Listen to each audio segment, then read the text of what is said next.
Hello everyone and welcome back to the channel. My name is Mushin-Makedonskiy and we are back to discuss business storytelling with professionals from all around the world. And today my special guest is Rhea Wessel, the founder and head of the Institute for Thought Leadership, and the person who is actually very helpful for all the experts who are trying desperately, and maybe not so desperately, to put their knowledge out there and to be experts who are not just wise, but also heard. So today we're going to be discussing how stories and storytelling can help become thought leadership, and more on that in this episode. So Rhea, welcome to the show. It's lovely that you've answered the call. Thank you. Okay, so for starters, I know a little bit about you from the things we did before and from the materials I thought. Can you tell me your story for my audience? How did you come to storytelling as a professional? I'm a journalist, and that's what we do. We trade in stories and ideas, and I think I was attracted to that because I love ideas, and they just give me like a probably a chemical reaction in the brain when I find a good one and or a connected dot. It's exciting for me, and so I've always loved that. And I always am a self-learner, self-taught, and through journalism, I could always pursue so many different topics and then get to interview all of these experts and ask any question that I wanted. And that's how I came to journalism. And if looking back a little bit further, even because now it is more focused on story and less about the journalistic process, but still it is journalism skill set. Looking way back, I'm from Texas, so I have been living in Europe for over 30 years. I have a German name, but I'm not German. I'm from Texas, and there's an oral tradition for storytelling in the southern parts of the United States. And I used to go to summer camp, and literally like 300 to 400 kids would be sitting in this kind of a plaza area and listening to one woman on a stage in a rocking chair telling a story. And we were just all excited. And so there's this wave of that. And also you asked this in advance, I had some time to think about it. I think in the southern United States, also in the churches, the way that the pastors preach very dynamically. You know, you go for almost like a show every Sunday. At least I did when I was growing up, and hearing the tales of the Bible, or also woven in with modern tales. But many of the pastors in the American tradition in that way in the South are really great in rhetoric and stories. So probably all began orally, and then later I took it to the page. So beautiful. You have like a very dynamic set of experience, and I mean, you are a professional who like has different sides of it, from childhood to journalism to this view from the church, which is interesting to think about. Let me come at you with this question. I know that journalism is great for collecting stories, but my honest opinion is that some sets of skills of a journalist can be not making it easy, but making it harder to discover the true stories of experts. So is it true that you have to like relearn something or learn something additionally, and it's not only about journalism per se, it's about something else? Well, can you give me an example of what you're thinking about that is, so that I know? Yeah, of course. Well, for instance, journalism is about gathering facts, like when was somebody born, or where was somebody born. And I wouldn't say those are exactly stories. Those are just facts from the past that happened. And you know, to step into the story, you need to gather like the line of events, the sequence of events. And I know that a good journalist does it. I don't mean to harm the profession Mm-hmm. like overall, but I mean, in your experience, Mm-hmm. after being a journalist, how did you transition to working with stories, like as a Mm-hmm. profession? What was the I'm transition like? still, yeah, okay. So I understand your question better. I'm still using the journalistic skill set, and you begin with a beginning hook, a middle build, and an ending payoff. And that is a very simple structure to keep in mind, whether you're writing a 1,000 word article or a book. You know, you have to have some sort of hook, and those are your journalistic leads. So yes, you need to know the subject's age and these basic facts, but very rarely is that going to be in the lead. And you have to find the way to weave them in. So what good journalists learn to do after a while, I don't think it's natural, is you have to learn to interview around a storyline, around a story structure. So when it's not just a random fact collection and things like that, you are looking for the story from the very, very beginning. You have some hunches what it could be because you know how the story might fit with a larger trend that you're trying to illustrate. And once you have the hunches, then you follow those as a potential storyline and interview around that. And you can, if you have the time and space in a magazine length piece or something like that, you can even, for instance, interview around the transformation story. So if you're doing a profile, as you mentioned, age and date and things like that, maybe it's not so much anchored in place and time, but you're looking for the person's turning points. When did they begin to see the world differently due to certain experiences? So you interview those turning points out, and you use those perhaps in your middle build of your article to Mm, give it some depth and structure. So okay, got it. That's an interesting point of view. I like that you interview around the storyline, which is like to get the essence of the expert. Okay, from journalism to the main topic, and which is thought leadership. I know like lots of definitions of thought leadership, but before we dive into, can you give me in essence what it is to you, and maybe not just that, but also why is it so hard for an expert to become a thought leader, like the mhm. transition? Yes. So for me, a thought leader is a subject matter expert who drives the conversation in his or her niche. So they are able to anticipate what's going to happen next or give guidance, right? Um, they are able to uh, see those trends, to identify them, articulate them, and to bring them across in a way that people can actually take action based on what that person is saying or writing. I'm particularly focused on the written materials. And what happened for me is after years of working for as a journalist, and I began to work for companies and then for lots of consulting companies. And these are knowledge-based firms. That's how they make their sales. They sell knowledge and processes and systems. So they have to get out there and uh, convince people that they know what they're talking about. Maybe it's uh, related to IT transformation, digital transformation, or maybe it's a tech topic, a different tech topic, fintech or blockchain, or something with asset management.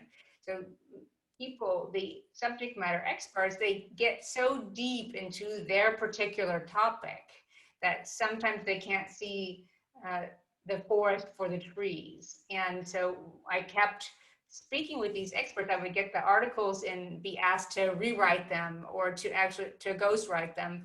And ghostwriting was easier because I had the expert on the line, and then I could interview around a storyline after we framed up that story. First, we'd discuss what is the actual story here, because too often I would get, it was almost like a weekly occurrence, and it was becoming funny. It was just like, oh great, I got another story, and the storyline is digital is here to stay and your company needs a digital transformation. like every week get the same story, different companies, different writers. I'm like, okay, folks, that's not a story anymore, right? We know that, we accept that. And you have so much more knowledge. We've got to come out with something else. And I would see these articles and written by very, very accomplished professionals, sometimes with 2 doctorates, very senior people. And the first 70% would be things that I know, setting up the problem, the landscape, that's important, but you don't spend 70% on it. And at the end, they would come with like 5 bullet points and say, these are the key takeaways, how you actually do your digital transformation, right? And those would be actually new information that I hadn't read up at the top, and it wouldn't be expanded on. And that was the juicy stuff. So I had to go on the phone, sometimes with a team of 5 partners or consultants, and say, look, this is great. And, in a certain way, you structured it as logical, etc. However, I know this, heard this last week, etc. Down here, that's your story. Let's talk about that, and I'll interview you around these key takeaways, around your 5 best practices, or whatever it is here, and let's deepen that, and that's your story, and that goes to the top. And so I had those conversations so many times that I started to deconstruct what I was doing and basically form a methodology out of that. So. Yeah, that's actually the thing I would want to ask you right away, because that sounds like the experts are, in the need to set up the context, and this need is just overblown and becomes an article by itself. So that's not the way. So what's the right way for an expert to provide his knowledge? And an interesting side question here is that we say the word story, and you said you interview for a word story there. So if I may, an example of how a story fits in to the 5 key findings, because that sounds like factual data, like, do that, do that, do that. So how do we fit a story in? Okay. So in that example that I just gave you, let's say there were 5 takeaways, but 3 of them are could be considered best practices. Then you set up a story, 3 best practices for your digital transformation. And instead of talking about the problem the whole time, you have best practice number 1, and you actually bring in your experience, what you learned, what you observed in project 1, project 2, project 3, how they overlap, the trends that you're seeing. And so that's how you turn these facts into a story, is you're looking for examples and you're explaining how this works as a package, basically. But to answer your original question, so what we do in the workshops and so forth is basically we examine. So first you articulate your thought leadership niche. So I have a 3-step process for thought leadership writing. The first step is articulate your thought leadership niche. The second step is frame your story. So it's find your niche, frame your story, second step. And the third is flesh it out. So write your story. So it's a 3-step process, and the best stories are going to be born from this thought leadership niche. So we didn't go into that exactly fully in depth. You asked me what a thought leader is. Well, we can cover that a little bit more. So, but please, let's do that. I think I was going to say something more about the step 2, though, the framing of the story. So once you've identified that thought leadership niche as an expert, which is where you want to be seen as an authority in, which area do you want to be seen as an authority in, then you have to frame your stories. And that's where I'm trying to actually answer your question. And in that framing, the best way is to look at the client's problem or the audience's actual problem. Like, what problem are you addressing here? And for instance, in last night's workshop, it was a woman who wanted to address the problem of how do you do fresh landscaping in commercial real estate and do it with a focus on the environment, so work toward net zero. So that was her topic, and she wants to position herself as an expert, as someone who can advise you not only how to beautify your gardens at your office building, but to make them net zero, etc. So that problem is the focus of it, and then we create headlines around her particular solutions for that problem. So we have to deconstruct the problem on a mind map, and then we Mm-hmm. apply headlines solutions. I think that's a little complicated. You have to see it live. We can potentially in this conversation also do a live framing for you, live Hmm. story framing. We'll see. I would So, love it. That okay. that could be a great example. So Um, it's as just to sum it up, it all starts as with choosing a right niche for your expertise, and I mhm. see that quite a lot with experts. Like I'm an expert in leadership, also training, sales, HR, negotiations, and baking cookies. Like that's the core of my expertise. That's the key task here. Okay, then we go to the framing the story, and then actually the telling of the story. Okay, Right. got it. Okay.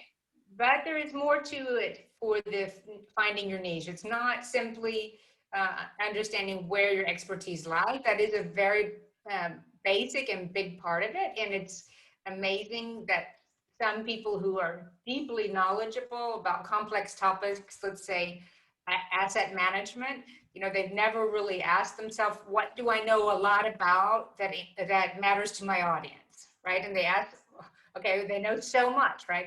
But so that's one component of it. There's a second component, and that has got to be your purpose or your vision, what's really driving you.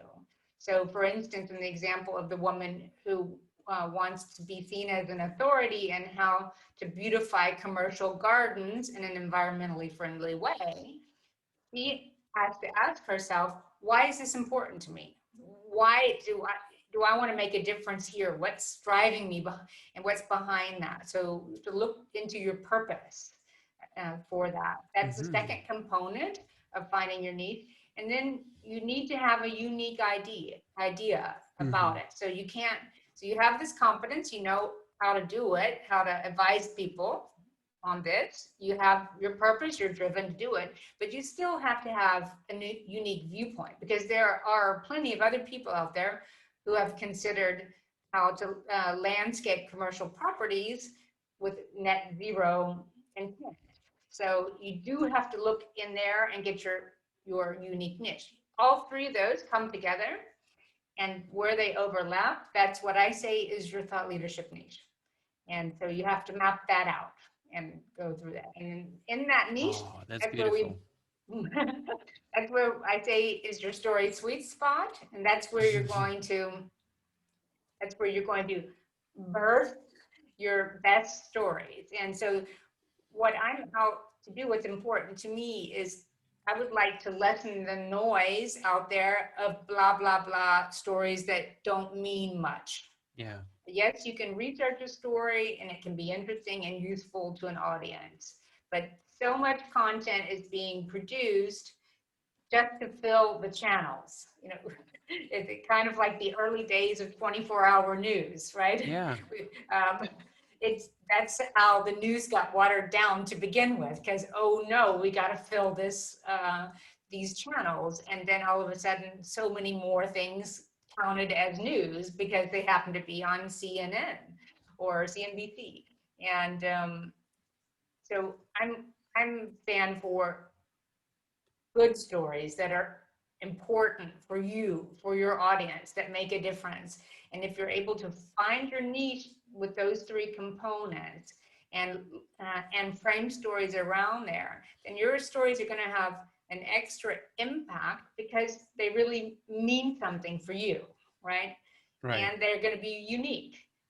So Mm-hmm. it's important. Is there a difference with which of these components to begin, like of the three, or they're like, you can step from either side? Yeah, when I began writing my book last year, which led to the workshops, which led to the entire business and company that I'm running now, I focused on what I know and then a unique viewpoint. And the story of how that all happened is I was interested and attracted to this term thought leadership because it's becoming a buzzword and what is this and so forth. So I bought every book on uh, Amazon that I could find with the word thought leadership in it. And I sat down and I started to read on this. And basically I did the exercises that these authors told me to do so that I could become a thought leader, right? And so just doing the exercises. Sometimes it's a what if exercise, or list what's wrong with your subject, right? So I just did it, right? And it said, ask what's wrong with your world, your niche. Okay, well, I'm like, okay, these are all the mistakes I see in writing all the time. I came up with 35 sins of corporate writing. I just wrote them down, right? Wow, that's too much. Brainstorming, because that's what I live every day. Hundreds, 200, 500,000 of articles I've edited. And then on the other side of the chart, I put, okay, this is how I would say to solve it, right? So already there, I have more or less a budding piece of intellectual property to build an ideas platform on. And so I worked through 2 or 3 of these books. I can tell you later, so you can put them in the chat, can really recommend them. Oh, One is Ready to be a Thought Leader by Denise Brousseau. And another one is from Matt Church. It's about how to scale up a platform in thought leadership so that you have different areas of the business that cross-pollinate and you can then raise your revenues. So, and in those, I did all the exercises, and then I realized, oh, okay, maybe I could be a thought leader too, and that wasn't really my intent in reading the books. I wanted to understand what this is all about. And so I articulated my own thought leadership niche, and it's aspirational. I wouldn't say that I'm there. I don't know if you ever get there, because I do believe that thought leaders, you can't nominate yourself as one. I wouldn't do that, right? I think that's good. that has to be done from outside. But the one that I'm aspiring to is I want to be seen as an authority on the writing of thought leadership materials, and on story framing. And all of that emerged basically out of these free writing and exercises that I did. And it's like, great, I can work with this. And so I really focused on 2 of the 3 components in that Venn diagram at first. And as I sat down to write my manuscript last summer, I went away, I got an Airbnb in the next town over, not very far. I had all my stuff there ready to write, and I had done a lot of preparation and things like that. And one of the people I coached as a thought leader for my book, because I had like characters, I have characters in my book, these emerging thought leaders. Her name is Robin, and she said, you really need to do a round of purpose work. I'm like, oh, I was ready to start writing, manuscript. Here I am all set up. And so I took her advice, and I went through many of the books, one by Simon Sinek, one by, I think it's Tim Kelly, True Purpose. And I did these exercises on finding your purpose. And I generated all these new ideas, and I didn't actually see that they linked so well to what I was actually working on in my book, right? Like a thought leader, I was like, okay, well, I answered it honestly, the questions, the prompts, and wrote about this. I didn't see that much of a link between that. But later, 6 months later, I saw how it all fits together. So now it's very, very clear how it all fits together. So I have covered all 3 points for myself. And I think that purpose work is really important. And in my short form workshops, it's not enough. It's a big ask.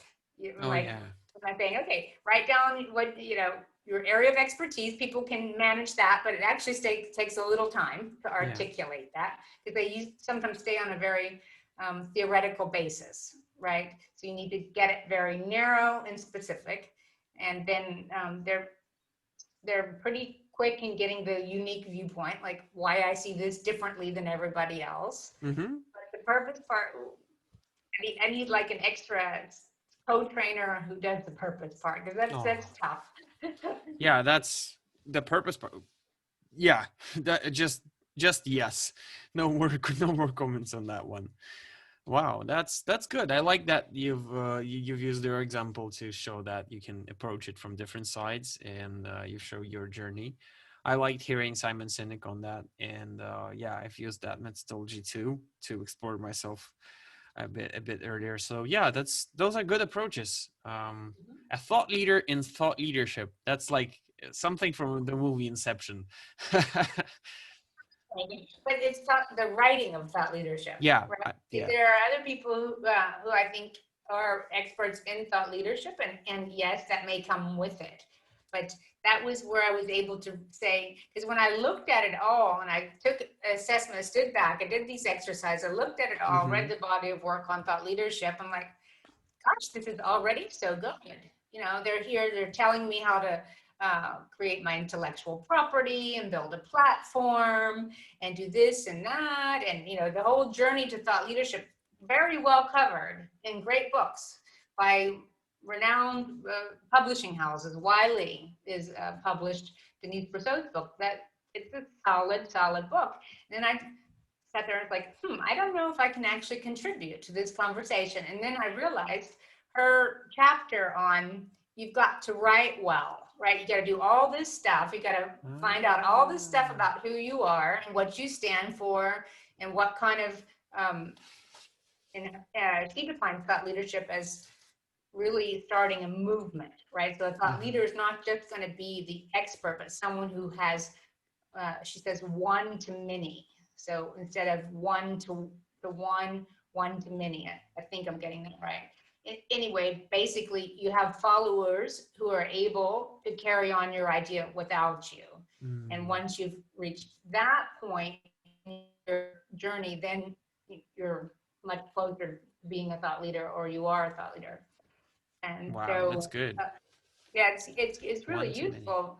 But then when I took a look at it, I was like, okay, great. She's telling me all the steps, giving me lots of tools for generating these ideas.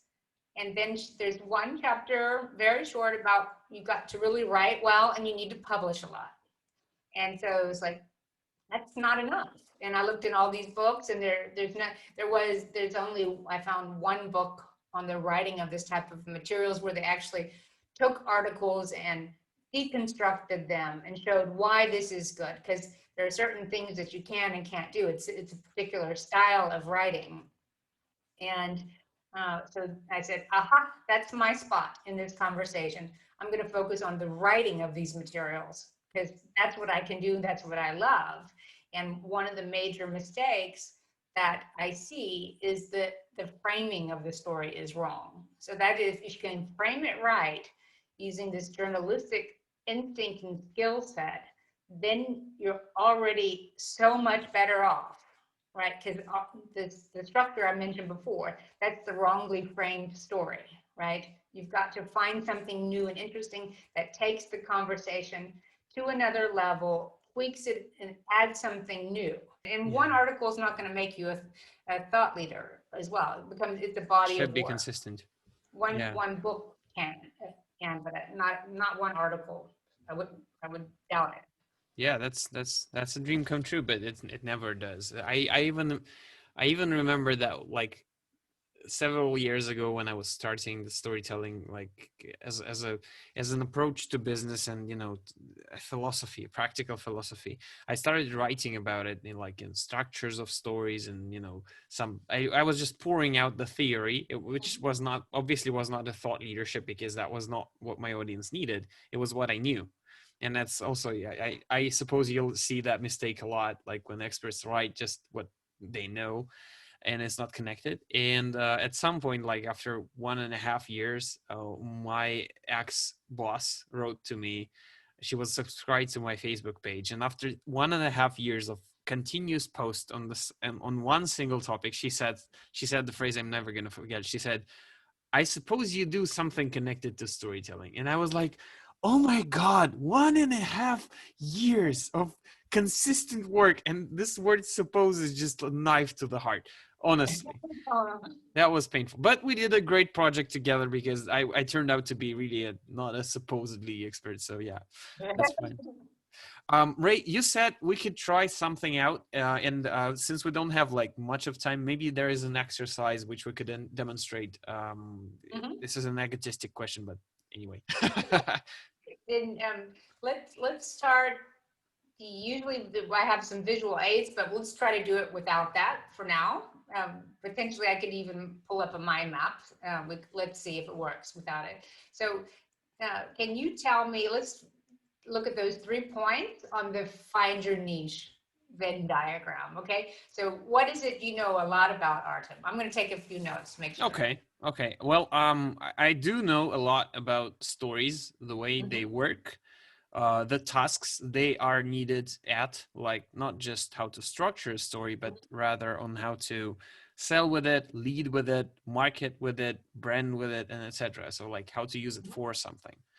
And I know a lot about how to find the story in your life and develop your situation into a ready to go story. So I'm not into which I like, especially because you're into structuring somebody else's thought, and I'm about finding the inner energy, the inner situations that are actually leading to small anecdotes and bigger stories that they can tell about themselves. And that is just due to my psychology bachelor's and these kinds of studies. And finally, I know like not a lot, but I know about how the business works because I've been in HR consulting for 5 years, and I've worked with employee engagement, I've worked with leadership, I've worked with visualization in business, and I've been learning and development manager for 2.5 years. That means that I've led like hundreds of hours of soft skills training. So I do understand how leaders and trainers think. Yeah. So. Okay. And that inner energy you mentioned, I like that phrase, inner energy. Yeah. What is it? And can you give me an example? Yeah, of course. That's actually connected to the purpose part of it, because I feel that the purpose comes from the stories that you've lived and you've became conscious about. So if we look at this model of Simon Sinek, the center of the model is called why. And the thing is that it has a layer that is even deeper. And those questions are not in the model. Those questions are where and when. Those are like our questions. And if instead of asking like, why do you do the things you do, I ask the person, where did you start doing it? Or when did it all begin for you? This energy starts building. And I first understood it at a session, a strategic session, where an entrepreneur in Russia, he was called Sergey, he was trying desperately to tell about his awesome project, which educated entrepreneurs how to lead a legal business in Russia without, failing by not knowing. This is a really crucial thing. And I said, like, okay, Sergey, stop telling me the numbers, the data. Just tell me, where did it all begin for you? He said, that's not important. I said, well, no, for me it is. Come on, go. And after like 5 or 6 minutes of this kind of communications, he said, well, you see, I had a friend. He was called also Sergey. That's a common name in Russia. And he opened a cafe and he got closed in 3 weeks. And I said, why? He said, well, because the people who lived in the building, they were angry at the cafe. And when the people are angry, they are right in Russia. I said, okay, well, that shouldn't be enough. And he said, yeah, but I had also a friend, Rashid, who opened a bank account and he withdrew 80% in cash. And in Russia, it is supposed fraud, and he got kicked out of the bank and he never could open an account for 1 month. He just was out of business for one month. And those two instances were just so strong that he said, well, those guys are not stupid. They just didn't know stuff, and I need to help them. And they created a project which educates like 14,000 entrepreneurs a year in how to do business. And they have expertise from Ministry of Economics and et cetera, et cetera. And I go like, have you told it to anyone? He's like, why? Why should I? And I said, okay, when you are going to present this project, just tell the story to them and then give the facts, like how many numbers, the regions, blah, blah, blah. He did that after 5 minutes of preparation, literally. He did that and everyone was clapping. Everyone was like, oh my God. And he saw fire burning up in the eyes. He passed the light. And at that moment, when I saw light passing from one eye to the other eyes, I was like, oh my God, that is what I like to do the best. This is amazing. And I was so It's thrilled. also your story at the same time too. Yeah, Help yeah. again. That instance helped me define my story as a phrase that I always say it like this: to give the knowledge and the confidence so that you can see that your ideas and you yourself are valued by other people. That's the way I see why I do the things I do. Okay. All right. So what I'm hearing from you on your thought leadership statement, and of course this is obviously a work in progress. We're playing it back very. I'm playing it back very much in an ad hoc fashion, but Yeah. you want to be seen as an authority in finding, structuring, and using stories.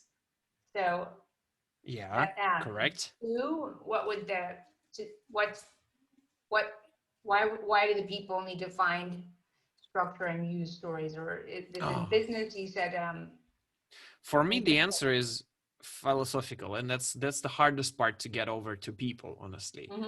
I believe that when people start telling stories strategically, for an instance, they stop being like functions. They start being people on the job. It's really tough for people to be alive. And when a top manager comes out and says, "Well, I had a father who was really mad at my mom, and I got so mad that I punched the wall and I punched a hole in the wall, and that was the first moment in my life when I thought I need to develop my emotional intelligence because I need to contain myself. I need to contain my anger." What would have been if there was not a wall but the face of my father? What would have happened? This moment, everybody who's listening are seeing a human being, and they're like, "Whoa, he's real. I can touch this guy. Oh my god!" And this is the hardest part. People are like, "Why do I need to be alive from 9 to 5 each day? This is stupid. I'm alive on weekends."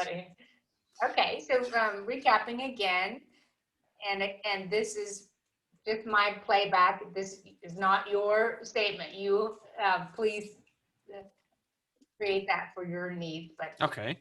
you want to be seen as an authority in finding, structuring, and using stories to lead. Let's just summarize it like that. Okay. And then the second part, the purpose part, first you talked about building knowledge and confidence, but that's not so much about you. Yeah. That's more about what you bring to the table. So I would Yeah. take it to this second level that you went deeper, to bring out the humanness in people, because that excites you. That's your contribution Yeah. that I'm hearing, that you feel like you can contribute when you are able to turn on the lights in people's eyes. So that would be, I'd call that your part two. So you want to be seen as an authority in finding, structuring, using stories to lead, to help bring out the humanness in people. Probably there's another statement in there too, because what that is, how you feel and how that impacts the greater good, right?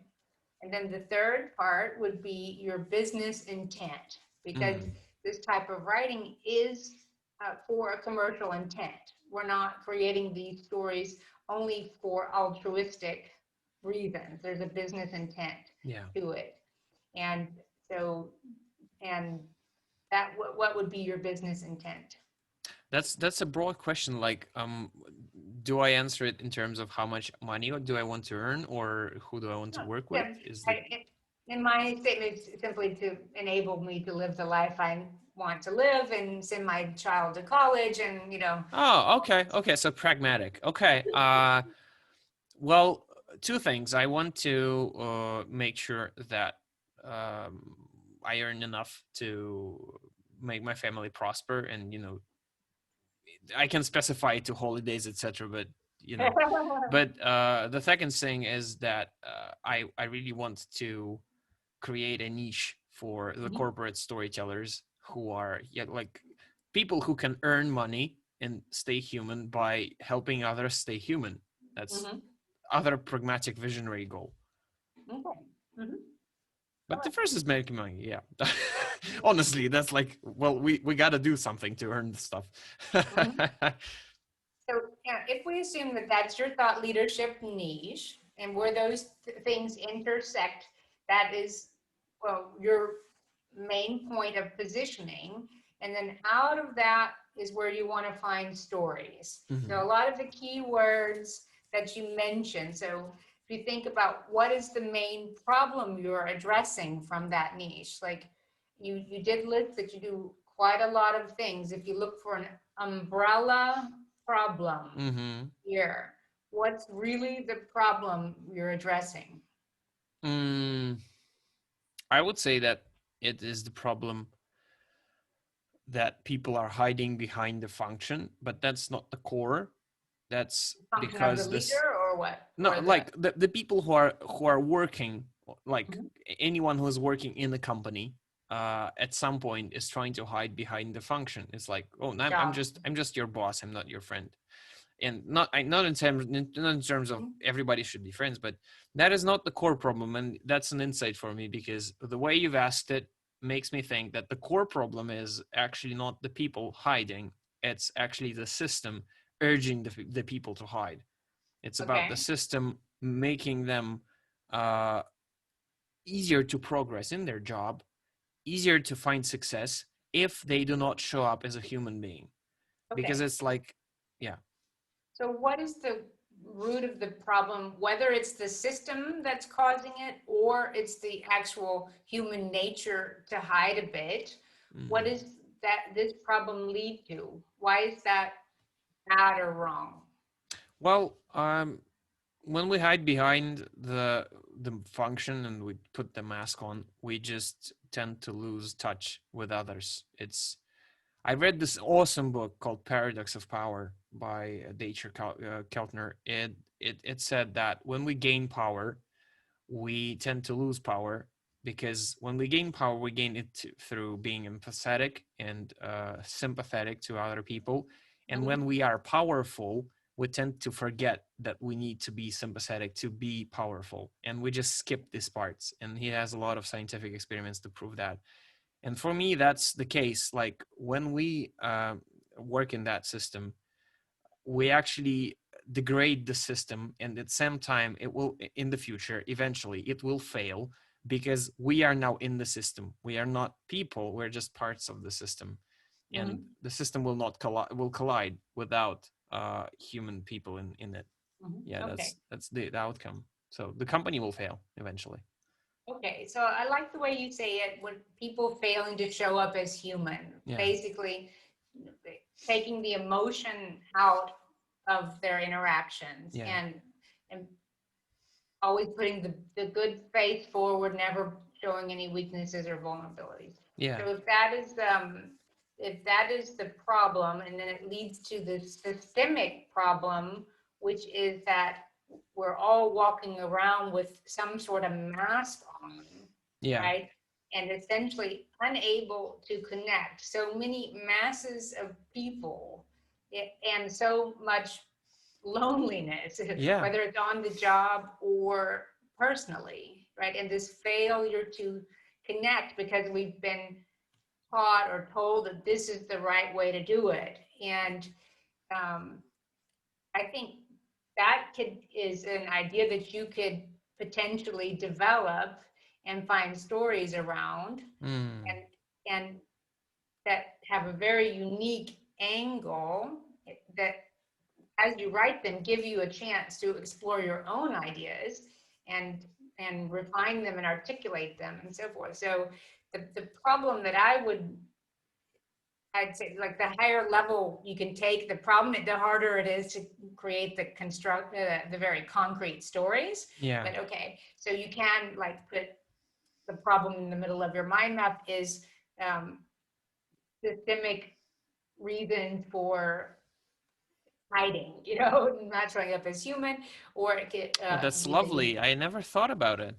And wow, that's as soon as you said the systemic reasons for hiding, it's like I immediately think of two things that are resonating with what you said before. First one is like top 5 keywords that turn you human on your job.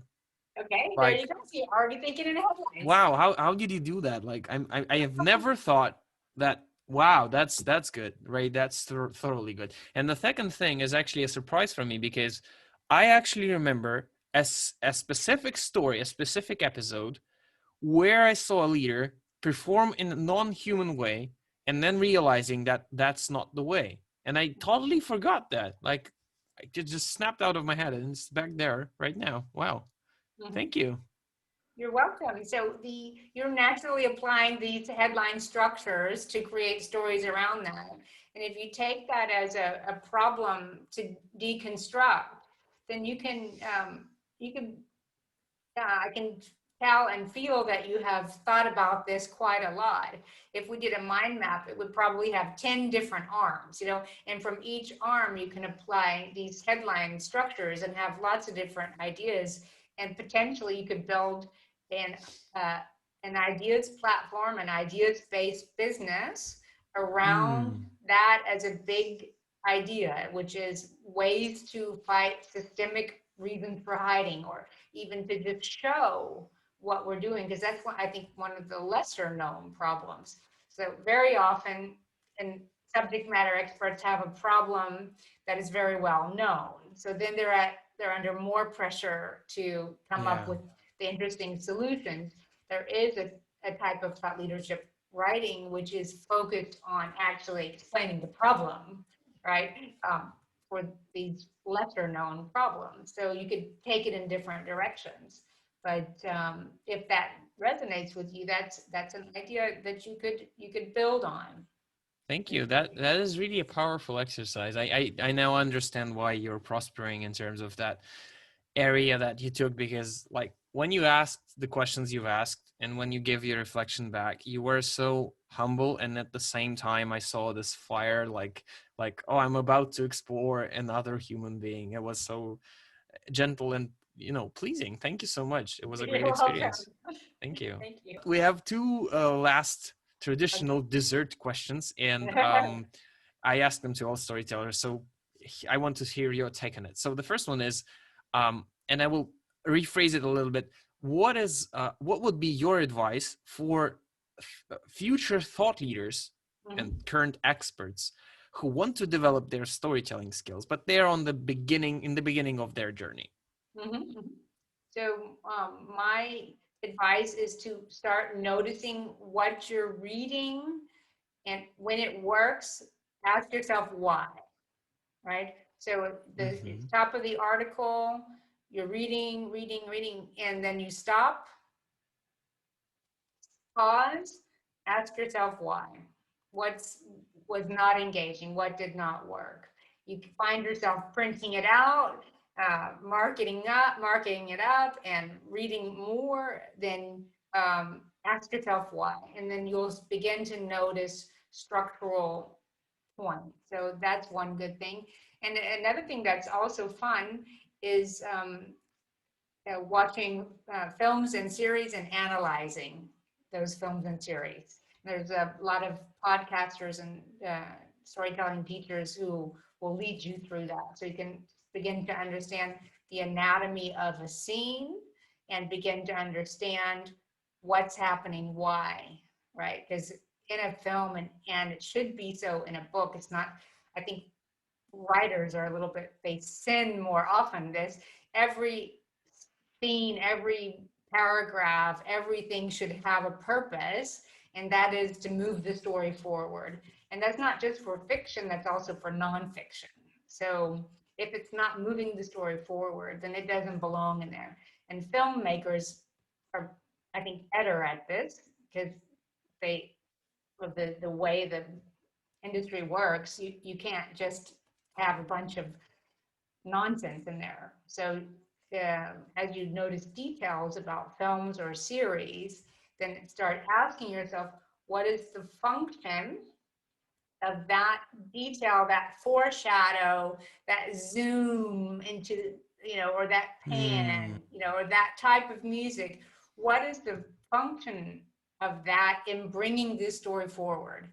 And then you have a great things to think about, because there is a function for it, or it shouldn't be there. Oh, that's good. I like how in the end I just see it as spoil your experience in watching a movie to make a greater experience for people who will be reading your articles. And I'm just kidding, but that's a great advice. Like analyzing, asking yourself why, being more reflective. Perfect. I mean, That's a I great take on it. totally agree. It should be a pleasure in the first instance, right? Yeah. And after you've noticed the pleasure, then ask yourself why it's working, Yeah, uh, or exactly. and develop a language for articulating why it's working, why it's not. And then it's when I was a young journalist, I was told that you find a stylistic person you admire, and then you copy that, right? It's not it's not bad advice, right? Read a lot and copy that, and just practice makes perfect. Yeah. So Yeah, that's a good advice, and I rarely seen it, 100% in action. So yeah, come on, guys, if you're listening to that, that's a good advice. Okay, one final question, and that's my favorite one. I want you to continue the phrase and finish it. It takes one thing to get from a good story to a great story, and that one thing is. the right story angle. So that's what I'm all about. Like in my mind map, right? The problem I'm exploring is why uh, stories are not structured right, why the people can't find the right story angle. And the right story angle is the way to tell the story that takes it forward, that brings you something new, that gives you an intrigue king, right? And so the stories I described earlier, where it's context, history, trends, something new appears in the last 20%. That's the wrong framing of the story, because uh, today's readers aren't going to stick with you till the end. So when I say story framing, you need to look for something that's unique, that's unusual, that's Yeah. new, that that's practical, and bring that forward. And it's uh, journalists have a knack for this, but we're taught by doing, where there's not really any theory for this. I've come up with some 5 steps for framing a story, but I had to deconstruct my own process. I went back into journalism books and couldn't find it. So you've got to look for something new. And once you kind of hit the tipping point and learn to think in story and think like this, then it's become second nature, and you don't even need to think of it as a process or as a checklist, right? You just start Mm-hmm. identifying that's a good story because I haven't heard it like that, Oh, that's because good. it's because I didn't realize that those two things can be connected, or because it's somehow new and fresh. Perfect. That's a great discovery, Ray. It's been a pleasure to listen to your answers and to do that kind of practice. That was really insightful. And for all of you folks, this was Rhea Wessel, and we've talked about thought leadership and its connection to storytelling. Stay on the channel and go watch some more interviews with great experts. Ray, thank you so much for tuning in into the show. It was a real pleasure. Thank you, Artem.